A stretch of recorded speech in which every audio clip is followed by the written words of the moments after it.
नमस्कार दोस्तों, मैं Dharmendra Verma online study with DK में आपका बहुत बहुत स्वागत करता हूं। कुछ समय पहले मैंने पर्यावरण अध्ययन के 100 प्रश्न बनाए थे, जिसमें काफ़ी अच्छा रिस्पॉन्स मिला। आपने काफ़ी कमेंट से किए सर अगला पार्ट भी दीजिए, तो उसमें 4 विकल्प भी रखे थे।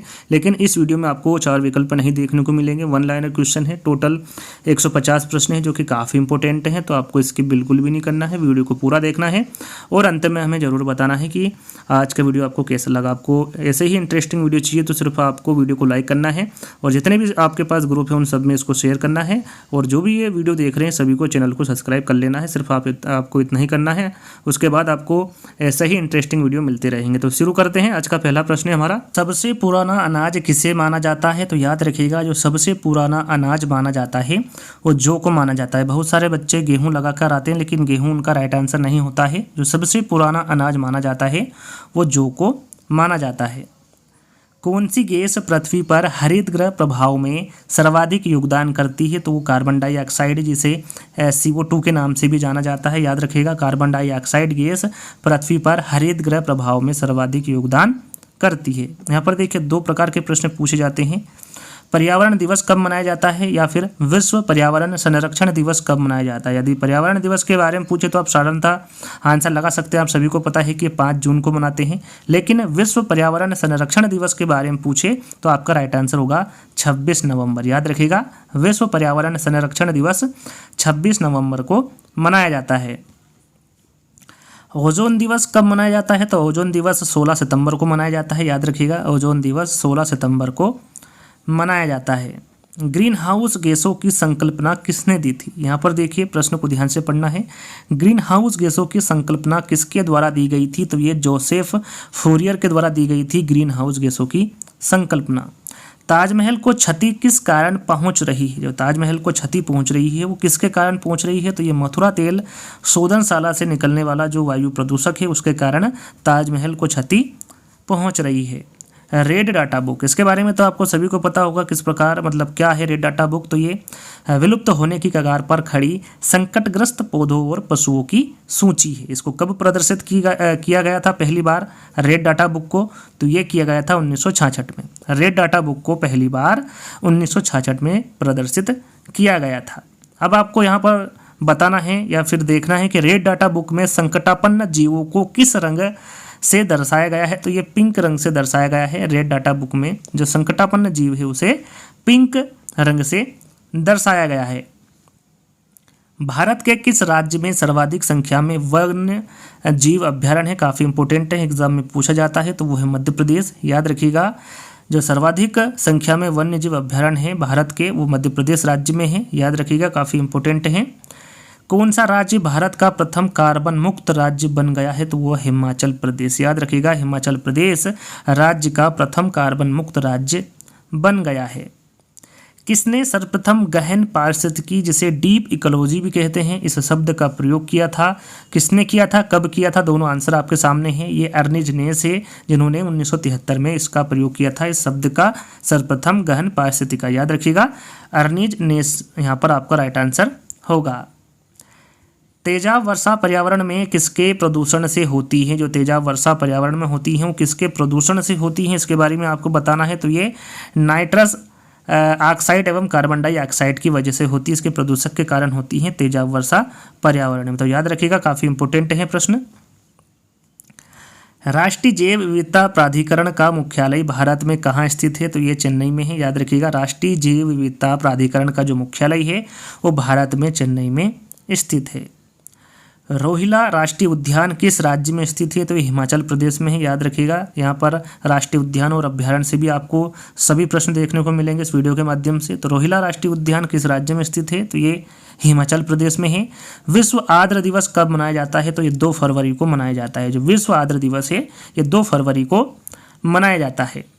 इकोलॉजी शब्द का सर्वप्रथम प्रयोग किसने किया था? तो यहाँ पर आप देख सकते हैं, इकोलॉजी यानी कि पारिस्थितिकी शब्द का जो सर्वप्रथम प्रयोग किया था वो कब किया था? तो ये 1869 में किया गया था, जर्मन जीव विज्ञानी अर्नेस्ट हिकेल ने। यहाँ पर देखिए पूछा सबसे ज़्यादा यही जाता है कि इकोलॉजी शब्द का सर्वप्रथम प्रयोग किसने किया था? तो ये अर्नेस्ट हिकेल ने किया था। कब किया था? 1869 में पारिस्थितिकी शब्द का प्रयोग इन्होंने सर्वप्रथम किया था। ये जर्मन जीव वैज्ञानिक है, इसके बारे में भी आपको पता होना चाहिए।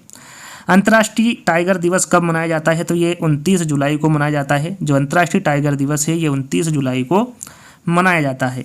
इकोसिस्टम शब्द का सर्वप्रथम प्रयोग किसने किया? तो यहाँ पर जो इकोसिस्टम है इस शब्द का सर्वप्रथम जो प्रयोग किया था वो टांसले के द्वारा किया गया था। कब किया गया था? तो सन 1835 में किया गया था। विश्व पृथ्वी दिवस कब मनाया जाता है? तो यहाँ पर जो विश्व पृथ्वी दिवस है ये 22 अप्रैल को मनाया जाता है, विश्व पृथ्वी दिवस। बायोस्फीयर रिजर्व शब्द का सर्वप्रथम प्रयोग किसने किया? तो ये किया था एडवर्ड सुयस ने, याद रखिएगा। जो बायोस्फीयर रिजर्व शब्द का सर्वप्रथम प्रयोग किया था वो एडवर्ड सुयस के द्वारा किया गया था। किस वायु प्रदूषक के कारण मनुष्य में तंत्रिका तंत्र संबंधी रोग पैदा होता है? यहाँ पर देखिए प्रश्न काफी इंपॉर्टेंट है। वो कौन सी वायु प्रदूषक है जिसके कारण मनुष्य में तंत्रिका तंत्र संबंधी रोग पैदा होता है? तो वो है सीसा। विश्व जल दिवस के बारे में पूछे कि इसको कब मनाया जाता है? तो ये 22 मार्च को मनाया जाता है, याद रखिएगा। विश्व जल दिवस 22 मार्च को मनाया जाता है। इंद्रावती राष्ट्रीय उद्यान ये किस राज्य में स्थित है? तो याद रखिएगा यह छत्तीसगढ़ में स्थित है और इसकी स्थापना कब हुई थी? 1981 में, याद रखिएगा। इंद्रावती राष्ट्रीय उद्यान छत्तीसगढ़ राज्य में स्थित है और इसकी स्थापना 1981 में की गई थी। विश्व जैव विविधता संरक्षण दिवस कब मनाया जाता है? तो यहाँ पर देखिए विश्व जैव विविधता संरक्षण दिवस के बारे में पूछा गया है, तो ये 22 मई को मनाया जाता है। कैडमियम प्रदूषण किससे संबंधित है? तो जो कैडमियम प्रदूषण है दोस्तों ये इटाई से संबंधित है। प्रश्नों को एक बार फिर दोहरा लेते हैं। कैडमियम प्रदूषण किससे संबंधित है? तो ये इटाई से संबंधित है। शरीर में उत्तकों का निर्माण किससे होता है? तो ये प्रोटीन से होता है, याद रखिएगा। जो शरीर में उत्तकों का निर्माण होगा वो प्रोटीन से होगा। भारत का सर्वप्रथम राष्ट्रीय उद्यान कौन सा है? इसके बारे में तो आपको सभी को पता है, साधारण सा प्रश्न है। ये जिम कॉर्बेट राष्ट्रीय उद्यान है जो कि उत्तराखंड में है और इसकी स्थापना कब हुई थी? 1936 में। आपको एक क्यूज के तौर पर एक प्रश्न दे रहा हूँ कि इसको और किस नाम से जाना जाता है जिम कॉर्बेट राष्ट्रीय उद्यान को, तो आपको कमेंट्स के माध्यम से बताना है और सभी को आंसर देना है। यहाँ पर भारत का सर्वप्रथम राष्ट्रीय उद्यान कौन सा होगा? जिम कॉर्बेट राष्ट्रीय उद्यान होगा। और आपका क्यूज है कि इस राष्ट्रीय उद्यान को और किस नाम से जाना जाता है, तो ये आपको कमेंट्स के माध्यम से बताना है। किसमें प्रोटीन का सबसे अधिक स्रोत पाया जाता है? तो वो है सोयाबीन, याद रखिएगा। सोयाबीन में प्रोटीन का सबसे अधिक स्रोत पाया जाता है। नागरहोल राष्ट्रीय उद्यान किस राज्य में स्थित है? तो ये कर्नाटक में है नागरहोल राष्ट्रीय उद्यान। और इसकी स्थापना कब हुई थी? तो इसकी स्थापना हुई थी 1988 में, याद रखिएगा। नागरहोल राष्ट्रीय उद्यान कर्नाटक राज्य में है जो कि 1988 में इसकी स्थापना हुई थी। भारत में प्रोजेक्ट टाइगर कब शुरू किया गया? इस प्रश्न को काफ़ी बार एग्जाम में पूछा गया है, चाहे वो सीटेट एग्जाम हो या फिर अन्य टेट एग्जाम हो। ये प्रश्न आपको देखने को मिलेगा और आपका राइट आंसर होगा 1973। भारत में जो प्रोजेक्ट टाइगर की शुरुआत की गई थी वो 1973 में की गई थी। प्रोटीन को मुख्यतः क्या माना जाता है? तो यहाँ पर प्रोटीन को मुख्यतः शरीर का निर्माण करने वाला माना जाता है। अल्फा केरेटिन नामक प्रोटीन कहाँ उपस्थित रहता है? तो जो अल्फा केरेटिन नामक प्रोटीन है दोस्तों ये त्वचा में उपस्थित रहता है। काफ़ी इंपॉर्टेंट है, यहाँ पर ध्यान दीजिएगा। अल्फा केरेटिन नामक प्रोटीन त्वचा में उपस्थित रहता है। पलामू राष्ट्रीय उद्यान ये किस राज्य में स्थित है? तो ये झारखंड में है, याद रखिएगा। पलामू राष्ट्रीय उद्यान झारखंड में स्थित है। मेट्रोपॉलिटन नगरों में प्रदूषण का प्रमुख स्रोत क्या है? एक बार फिर दोहरा लेते हैं प्रश्न को। मेट्रोपॉलिटन नगरों में प्रदूषण का प्रमुख स्रोत क्या है? तो वो है स्वतः चलित वाहन। वायुमंडल में कार्बन डाइऑक्साइड का निर्माण मुख्यतः कैसे होता है? तो ये जीवों के श्वसन से होता है वायुमंडल में कार्बन डाइऑक्साइड का निर्माण। नागरहोल राष्ट्रीय पार्क जो कि कर्नाटक में स्थित है, इसको और अन्य किस नाम से जाना जाता है? यहाँ पर देखिए 2 प्रश्न आपके कंप्लीट हो रहे हैं। वैसे तो इसके बारे में आपको बता चुके हैं कि नागरहोल राष्ट्रीय पार्क ये कहाँ पर है? कर्नाटक में है। लेकिन इसे और अन्य किस नाम से जाना जाता है? तो इसको राजीव गांधी नेशनल पार्क के नाम से जाना जाता है, नागरहोल राष्ट्रीय पार्क को, याद रखिएगा। गर्म पानी अभ्यारण्य किस राज्य में स्थित है? तो ये असम में है। गर्म पानी जो अभ्यारण्य दोस्तों ये असम राज्य में स्थित है। कौन सा वायु प्रदूषक मनुष्य में रक्तदाब को बढ़ा देता है तथा हृदय संबंधी रोग पैदा करता है? यहाँ पर कौन सा वायु प्रदूषक के बारे में पूछा गया है? तो वह कैडमियम, याद रखिएगा। कैडमियम वायु प्रदूषक मनुष्य में रक्तदाब को बढ़ा देता है तथा हृदय संबंधी रोग पैदा करता है। नामदफा अभ्यारण्य ये किस राज्य में स्थित है? तो ये अरुणाचल प्रदेश में है, याद रखिएगा। नामदफा अभ्यारण्य अरुणाचल प्रदेश में स्थित है। ग्लोबल वार्मिंग के लिए सर्वाधिक उत्तरदायी गैस कौन सी है? सरल सा प्रश्न है, इसका आंसर आप सभी को पता है, ये कार्बन डाइऑक्साइड है। ग्लोबल वार्मिंग के लिए जो सर्वाधिक उत्तरदायी गैस होगी वो कार्बन डाइऑक्साइड होगी। किस वृक्ष को पर्यावरणीय संकट माना जाता है? तो ये जो यूकेलिप्टस होता है उसे, इस वृक्ष को पर्यावरणीय संकट माना जाता है। राजीव गांधी नेशनल पार्क कहाँ पर स्थित है? तो ये कर्नाटक में है, याद रखिएगा। जो राजीव गांधी नेशनल पार्क है ये कर्नाटक राज्य में स्थित है। केरल में स्थित पेरियार अभ्यारण्य किस लिए प्रसिद्ध है? यहाँ पर दो प्रश्न बन रहे हैं। पेरियार अभ्यारण्य कहाँ पर स्थित है? तो ये केरल में है। किस लिए प्रसिद्ध है? तो ये जंगली हाथियों के लिए प्रसिद्ध है, केरल में स्थित पेरियार अभ्यारण्य। भारत का राष्ट्रीय जैविक उद्यान कहाँ स्थित है? तो ये नई दिल्ली में है, याद रखिएगा। भारत का राष्ट्रीय जैविक उद्यान नई दिल्ली में स्थित है। एक सींग वाला गेंडा भारत के किन राज्यों में पाया जाता है? तो ये पश्चिम बंगाल एवं असम राज्यों में पाया जाता है। एक सींग वाला गेंडा भारत के, याद रखिएगा। इस प्रकार के प्रश्न भी एग्जाम में पूछे जाते हैं। अंतर्राष्ट्रीय अम्ल वर्षा सूचना केंद्र कहाँ स्थापित किया गया है? तो ये ओस्लो में किया गया है, याद रखिएगा। अंतर्राष्ट्रीय अम्ल वर्षा सूचना केंद्र ओस्लो में स्थापित किया गया है। काजीरंगा राष्ट्रीय उद्यान किस राज्य में स्थित है? सरल सा है, इसका आंसर तो आपको सभी को पता होगा, ये असम राज्य में है। काजीरंगा राष्ट्रीय उद्यान। राष्ट्रीय पर्यावरण शोध संस्थान कहाँ पर स्थित है? तो ये महाराष्ट्र में है। महाराष्ट्र में कहाँ पर है? नागपुर में है, याद रखिएगा। राष्ट्रीय पर्यावरण शोध संस्थान नागपुर में स्थित है। भारत में हाथी परियोजना कब शुरू की गई? तो ये 1992 में की गई, याद रखिएगा। भारत में हाथी परियोजना 1992 में शुरू की गई। ग्रेट हिमालय राष्ट्रीय पार्क जिसे यूनेस्को ने विश्व धरोहर स्थल घोषित किया है, ये कहाँ पर स्थित है? तो ये हिमाचल प्रदेश में स्थित है, याद रखिएगा। ग्रेट हिमालय राष्ट्रीय पार्क जिसे यूनेस्को ने विश्व धरोहर स्थल घोषित किया है वो हिमाचल प्रदेश में स्थित है। जुगाली करने वाले पशु किस ग्रीन हाउस गैस को उत्पन्न करते हैं? तो ये मीथेन गैस को उत्पन्न करते हैं, याद रखिएगा। जुगाली करने वाले पशु मीथेन ग्रीन हाउस गैस को उत्पन्न करते हैं। ओजोन परत के संरक्षण का अंतर्राष्ट्रीय दिवस कब मनाया जाता है? तो ये 16 सितंबर को मनाया जाता है, जैसा कि मैं आपको पहले ही बता चुका हूँ। ओजोन परत के संरक्षण का जो अंतर्राष्ट्रीय दिवस मनाया जाता है वो 16 सितंबर को मनाया जाता है। बुक्सा बाग परियोजना भारत के किस राज्य में स्थित है? तो पश्चिम बंगाल में है, याद रखिएगा। बुक्सा बाग परियोजना भारत के पश्चिम बंगाल राज्य में स्थित है। भरतपुर पक्षी विहार राष्ट्रीय उद्यान ये किस राज्य में स्थित है? तो ये राजस्थान में है, याद रखिएगा। भरतपुर पक्षी विहार राष्ट्रीय उद्यान राजस्थान राज्य में स्थित है। दाचीगाम राष्ट्रीय उद्यान ये कहाँ पर स्थित है, किस राज्य में है? तो ये जम्मू कश्मीर में है, याद रखिएगा। दाचीगाम राष्ट्रीय पार्क ये जम्मू कश्मीर राज्य में स्थित है। कांगेर घाटी राष्ट्रीय पार्क ये कहाँ पर स्थित है? तो ये छत्तीसगढ़ में है, आप देख सकते हैं। कांगेर घाटी राष्ट्रीय पार्क ये छत्तीसगढ़ में स्थित है। कौन सा राष्ट्रीय उद्यान सफ़ेद बाघों के लिए प्रसिद्ध है? तो ये है बांधवगढ़ राष्ट्रीय उद्यान, मध्य प्रदेश के शहडोल जिले में स्थित है बांधवगढ़ राष्ट्रीय उद्यान, और ये सफ़ेद बाघों के लिए प्रसिद्ध है, याद रखिएगा। वर्तमान में भारत में कितने टाइगर रिजर्व है? देखिए पहले कितने थे? 50 थे, जहाँ तक मुझे लगता है आप सभी को इसका आंसर पता होगा। टोटल कितने थे पहले? 50। लेकिन 2021 से पहले यह प्रश्न एग्जाम में भी पूछा गया था, वहाँ पर आपका राइट आंसर 50 ही था। लेकिन यदि अब पूछे, अब जो एग्ज़ाम होने वाली है उसमें यदि पूछे कि वर्तमान में भारत में कितने टाइगर रिजर्व हैं, तो आपके कितने होंगे? 51 होंगे। यहाँ पर देखिए एक टाइगर रिजर्व बढ़ा दिया गया है 2021 में, उसका नाम क्या है? तो यहाँ पर आप देख सकते हैं श्रीविल्लीपुथुर मेघामलाई इस टाइगर रिजर्व का नाम है। कहाँ पर है ये? तो ये तमिलनाडु में है। कब घोषित किया? 2021 को। और ये कौन सा टाइगर भारत का टाइगर रिजर्व है? तो 51वां टाइगर रिजर्व है। तो इसके बारे में आपको जानकारी होना चाहिए। अब आप वहाँ पर जाकर आप 51 पे टिक कर सकते हैं और आपका ये राइट आंसर होगा। आप समझ ही गए होंगे वर्तमान में भारत में कितने टाइगर रिजर्व हैं। तो 51 है, 51 कौन सा है उसके बारे में आप यहाँ पर देख सकते हैं। दाम्पा टाइगर रिजर्व किस राज्य में स्थित है? तो ये मिजोरम में है, याद रखिएगा। दाम्पा टाइगर रिजर्व मिजोरम राज्य में स्थित है।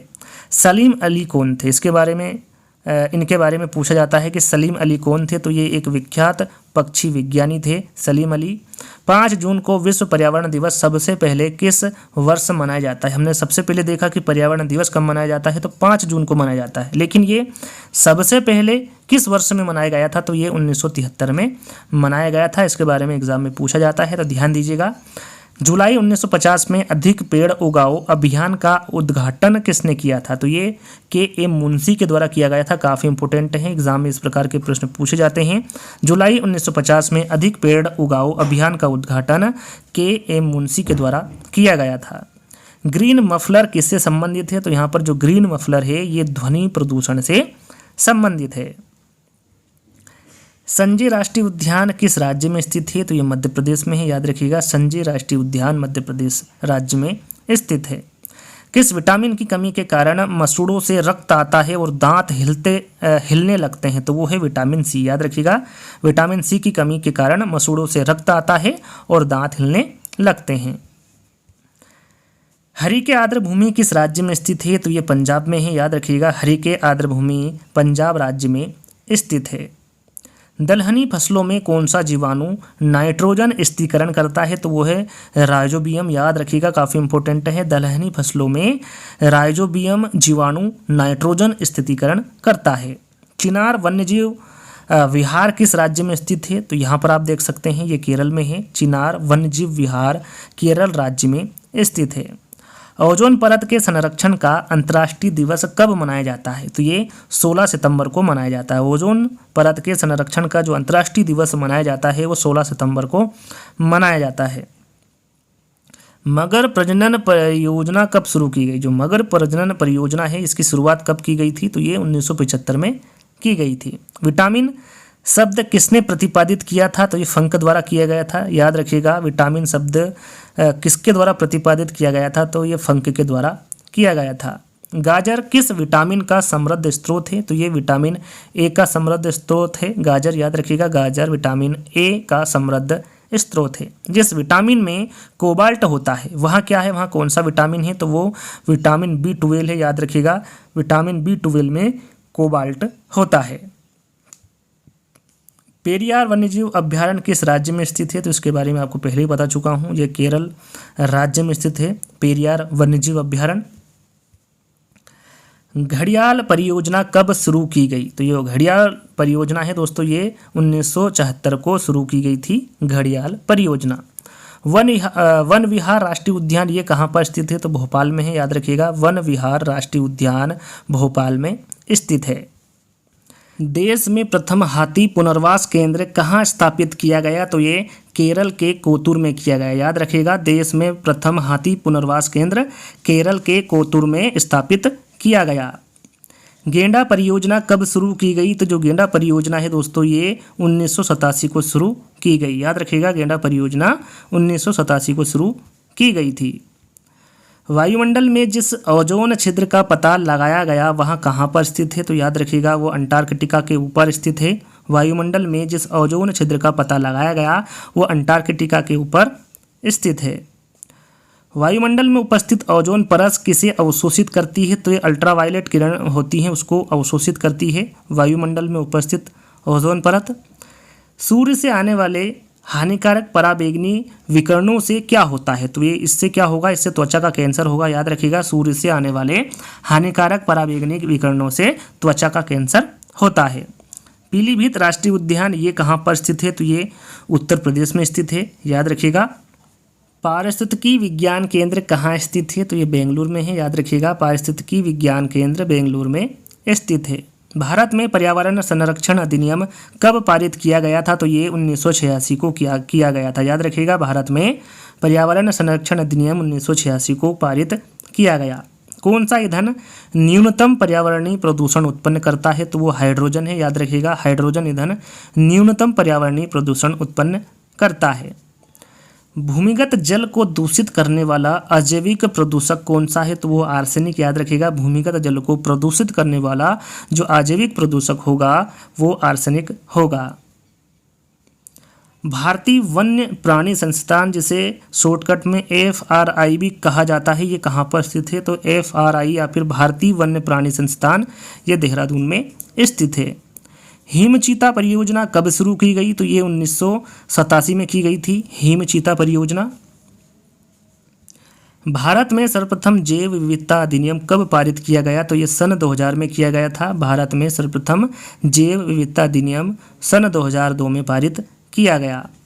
हरा सूचकांक, जिसे ग्रीन इंडेक्स के नाम से भी इसे जाना जाता है, हरा सूचकांक किसके द्वारा विकसित किया गया था? तो ये विश्व बैंक के द्वारा विकसित किया गया था हरा सूचकांक। याद रखिएगा, इंपॉर्टेंट प्रश्न है ये। राष्ट्रीय वन अनुसंधान संस्थान कहाँ स्थित है? तो ये देहरादून में है। राष्ट्रीय वन अनुसंधान संस्थान देहरादून में स्थित है। वन अनुवांशिकी एवं वृक्ष प्रजनन संस्थान कहाँ है? तो ये कोयम्बटूर में है। वन अनुवांशिकी एवं वृक्ष प्रजनन संस्थान कोयम्बटूर में है। भोपाल गैस त्रासदी में किस गैस का रिसाव हुआ था? तो इसके बारे में तो आपको सभी को पता होगा, काफ़ी बार एग्जाम में पूछा गया है। तो ये मिथाइल आइसोसाइनाइड गैस है, जिसे AMIC के नाम से भी जाना जाता है। विटामिन डी के सृजन में कौन पाया जाता है? तो ये कैल्सीफेरॉल पाया जाता है। याद रखिएगा, विटामिन डी के सृजन में कैल्सीफेरॉल पाया जाता है। याद रखिएगा। विटामिन ई का रासायनिक नाम क्या है? यहाँ पर देखिए, विटामिन ई का रासायनिक नाम पूछा गया है, तो इसका रासायनिक नाम होता है टोकोफेरॉल। विटामिन ई का रासायनिक नाम टोकोफेरॉल होता है। रक्त स्कंदन में कौन सा विटामिन क्रियाशील होता है? तो यह है विटामिन के। याद रखिएगा, रक्त स्कंद में विटामिन के क्रियाशील होता है।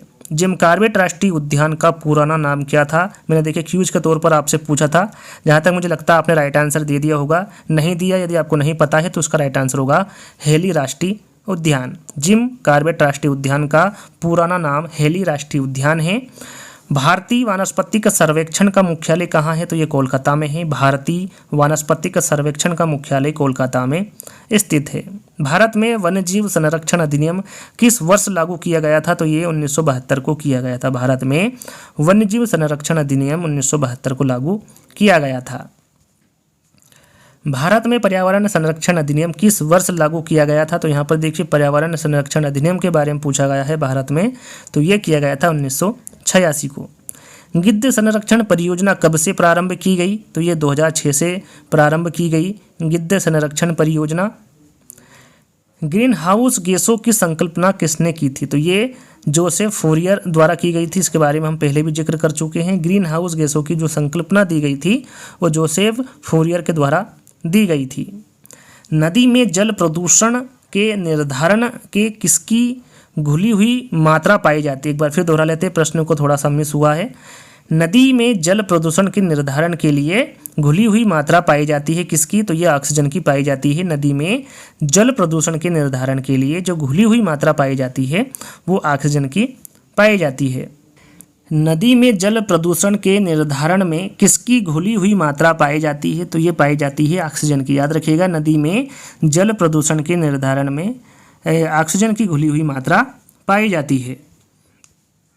भारत में वर्षावन कहाँ पाए जाते हैं? तो ये उत्तर पूर्वी हिमालय और पश्चिमी घाट में पाए जाते हैं भारत में वर्षावन। प्रदूषण के कुछ विश्वसनीय सूचक कौन से हैं? तो जो विश्वसनीय सूचक है प्रदूषण के वो लाइकेन और मास है। याद रखिएगा। वायुमंडल में ओजोन परत की मोटाई नापने वाली इकाई कौन सी है? तो वो डाप्सन है। वायुमंडल में जो ओजोन परत की मोटाई नापने वाली इकाई होगी वो डाप्सन होगी। चिपको आंदोलन उत्तराखंड के किस जिले से प्रारंभ हुआ है? तो इसके बारे में तो आपको सभी को पता होगा। चमोली जिले से प्रारंभ हुआ है उत्तराखंड के चिपको आंदोलन। नंदा देवी जीव मंडल किस राज्य में स्थित है? तो ये उत्तराखंड में है। नंदा देवी जीव मंडल उत्तराखंड राज्य में स्थित है। माजुली द्वीप संसार का सबसे बड़ा नदी द्वीप है जो कि किस राज्य में स्थित है? तो ये असम में ब्रह्मपुत्र नदी पर। याद रखिएगा, जामोली द्वीप संसार का सबसे बड़ा नदी द्वीप है। ये कहाँ पर स्थित है, कौन से राज्य में है? तो ये असम में है। कौन सी नदी पर है?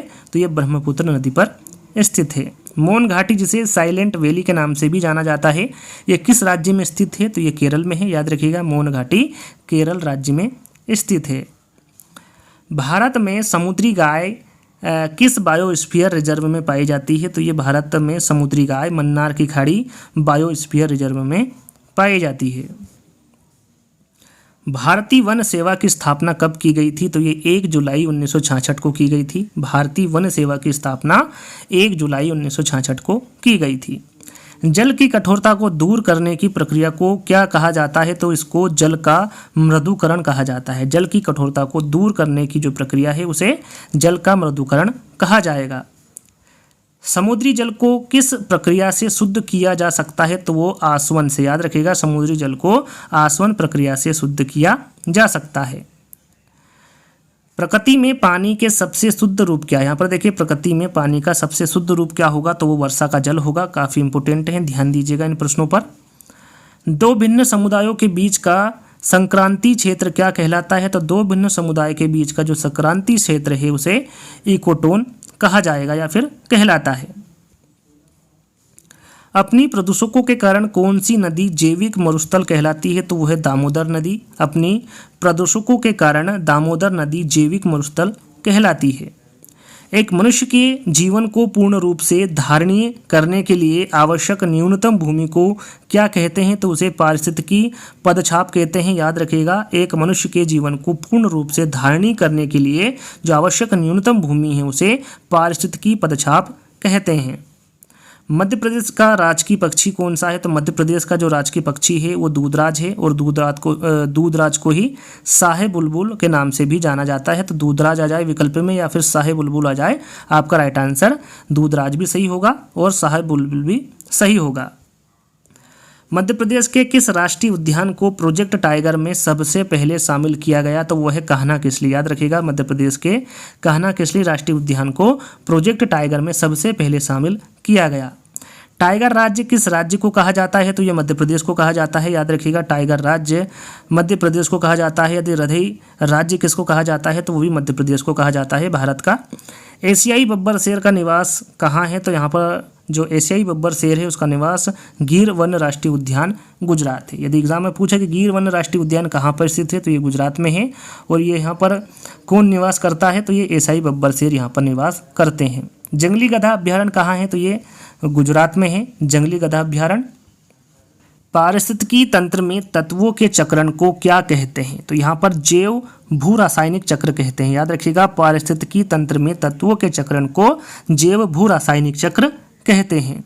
इकोमार्क किन भारतीय उत्पादों को दिया जाता है? तो ये जो पर्यावरण के प्रति मैत्रीपूर्ण होते हैं उन्हें दिया जाता है इकोमार्क। याद रखिएगा, पहला पृथ्वी सम्मेलन कहाँ हुआ था? तो ये रियो डी जेनेरियो में हुआ था। याद रखिएगा, पहला पृथ्वी सम्मेलन रियो डी जेनेरियो में हुआ था। कब हुआ था? 1992 में।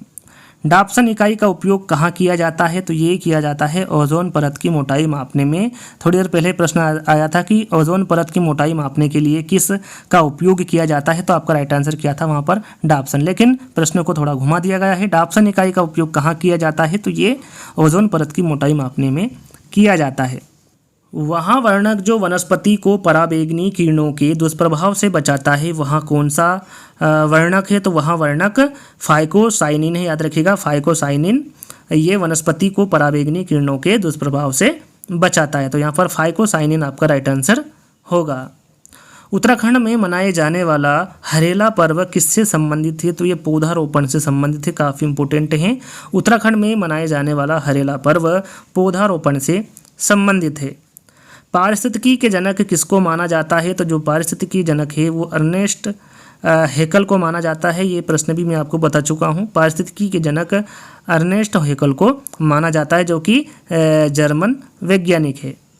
पारिस्थितिकी तंत्र की संकल्पना को सबसे पहले किसने प्रस्तावित किया था? तो ये एजी टांसले ने किया था। पारिस्थितिकी तंत्र की संकल्पना को सबसे पहले एजी टांसले के द्वारा प्रस्तावित किया गया था। सर्वाधिक जैव विविधता कहाँ पाई जाती है? तो यहाँ पर जो सर्वाधिक जैव विविधता पाई जाती है वो उष्णकटिबंधीय वर्षा वनों में पाई जाती है। पारिस्थितिकी इकाई अर्थव्यवस्था है, यहाँ किस आंदोलन का नारा है? यहाँ पर देखिए, दो प्रश्न यहाँ पर आपको दिख रहे हैं। यह किस आंदोलन का नारा है और यह नारा किसके द्वारा दिया गया? इन दोनों प्रश्नों को आपको ध्यान से देखना है। तो यहाँ जो नारा है दोस्तों, ये चिपको आंदोलन का नारा है और ये सुंदरलाल बहुगुणा के द्वारा दिया गया है कि पारिस्थितिकी स्थायी अर्थव्यवस्था है। किसी प्रजाति को विलुप्त माना जा सकता है जब वह अपने प्राकृतिक आवास में नहीं देखी गई हो। तो ये आपका राइट आंसर होगा 50 वर्षों में। याद रखिएगा, किसी प्रजाति को विलुप्त माना जा सकता है जब 50 वर्षों से अपने प्राकृतिक आवास में उसे नहीं देखा गया हो। काजीरंगा राष्ट्रीय उद्यान किसके लिए जाना जाता है? तो ये एक सींग वाले गेंडों के लिए जाना जाता है काजीरंगा राष्ट्रीय उद्यान। राजीव गांधी राष्ट्रीय उद्यान कहाँ पर स्थित है? तो राजस्थान में है, याद रखिएगा। जो राजीव गांधी राष्ट्रीय उद्यान है ये राजस्थान में स्थित है। प्रकृति के संतुलन को तय करने वाला मुख्य कारक कौन सा है? तो वो है मानव गतिविधियां। याद रखिएगा, प्रकृति के संतुलन को तय करने वाला जो मुख्य कारक होगा वो मानव गतिविधियां होगा। बांदीपुर राष्ट्रीय उद्यान किस राज्य में स्थित है? तो ये कर्नाटक में है, याद रखिएगा। बांदीपुर राष्ट्रीय उद्यान कर्नाटक राज्य में स्थित है। किसे वैश्विक विरासत का वन माना जाता है? किसे वैश्विक विरासत का वन माना जाता है? तो ये पश्चिम बंगाल में जो सुंदरवन है इसे वैश्विक विरासत का वन माना जाता है। रणथंभौर राष्ट्रीय उद्यान का नाम परिवर्तित करके क्या रखा गया है? तो इसे राजीव गांधी राष्ट्रीय उद्यान रखा गया है। याद रखिएगा, रणथंभौर राष्ट्रीय उद्यान का नाम परिवर्तित करके इसे राजीव गांधी राष्ट्रीय उद्यान इसका नाम रखा गया है। सिमलीपाल राष्ट्रीय उद्यान ये किस राज्य में स्थित है? तो ये उड़ीसा में है, याद रखिएगा। सिमलीपाल राष्ट्रीय उद्यान उड़ीसा राज्य में स्थित है। फूलों की घाटी कहाँ स्थित है? तो ये उत्तराखंड में है, याद रखिएगा। फूलों की घाटी उत्तराखंड राज्य में स्थित है। भारत में पारिस्थितिकी असंतुलन का कौन सा एक प्रमुख कारण है? तो वो है वनोन्मूलन। याद रखिएगा, भारत में जो पारिस्थितिकी असंतुलन का एक प्रमुख कारण होगा वो वनोन्मूलन होगा। ताल पारिस्थितिकी तंत्र की स्थिरता किस पर निर्भर करती है? तो ये उत्पादकों और उपभोक्ताओं पर निर्भर करती है। याद रखिएगा, जो ताल पारिस्थितिकी तंत्र की स्थिरता है वो उत्पादकों और उपभोक्ताओं पर निर्भर करती है। सलीम अली राष्ट्रीय उद्यान कहाँ स्थित है? थोड़ी देर पहले हमने जाना कि सलीम अली कौन थे, तो उसके बारे में हम आपको बता चुके हैं। यहाँ पर राष्ट्रीय उद्यान ये कहाँ पर स्थित है?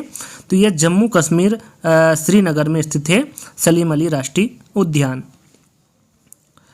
भारत में धारणी विकास के दृष्टिकोण से विद्युत उत्पाद का सबसे अच्छा स्रोत कौन सा है? तो वो है जल विद्युत। भारत में धारणी विकास के दृष्टिकोण से जो विद्युत उत्पाद का सबसे अच्छा स्रोत है वो जल विद्युत है।